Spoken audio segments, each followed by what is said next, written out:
I was rushing through another busy day, my phone buzzing, my to-do list never-ending, when suddenly a tiny scent from the kitchen stopped me in my tracks. It was faint, a whisper of roasted spices and warm dough, but it hit me harder than any notification ever could. For a second, everything froze, and I was a kid again, standing in my grandmother's small kitchen, watching steam curl up from a pot she stirred with calm, practiced hands. Back then, I thought her food was magic because of some secret spice she never told anyone about. I would watch her arrange ingredients like she was composing a song, a pinch here, a squeeze there, and later take a bite and feel like the world was exactly where it should be. It wasn't tea until years later that I realized the secret wasn't tea in the jar or the packet. It was in the way she cooked. The first real lesson she taught me was intention.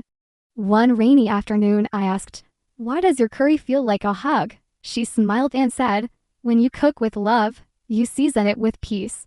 She meant it. Every movement she made had purpose.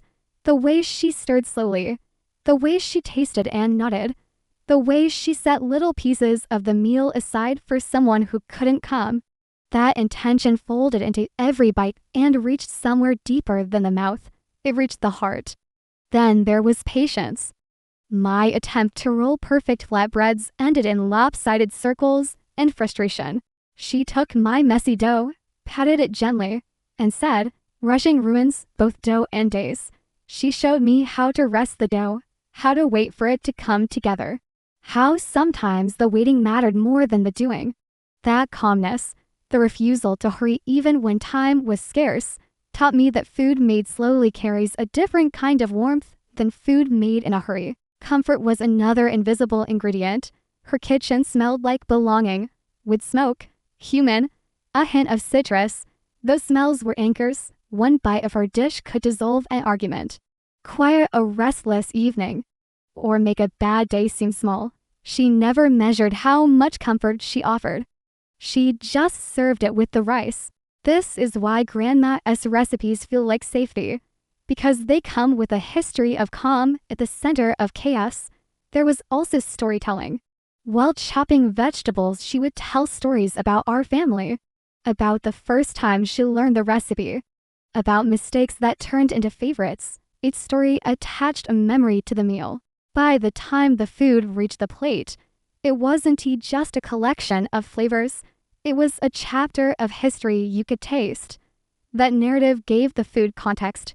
Who made it, when, and why, and that context amplifies every bite. Finally, she gave blessings. For her, cooking was a way to express wishes for us: health, prosperity, peace. She would mix in spices and whisper small prayers, not loudly, but like a secret. Whether you believed in those words or not, their presence changed the experience. Eating felt like receiving those wishes. That spiritual layer made the food sacred in a quiet way. So why do Grandma's recipes hit different? Because they are more than recipes. They are intention wrapped in patience, comfort woven with stories, and tiny blessings folded into every spoonful that connect taste to memory. They carry a person's presence long after they are gone. When you eat them, you aren't just eating food, you're visiting a moment in time. Sitting with the person who loved you in the simplest, most consistent way. Today, whenever I try to copy her recipe, something's always missing. The technique can be learned, the measurements copied, even the timing memorized.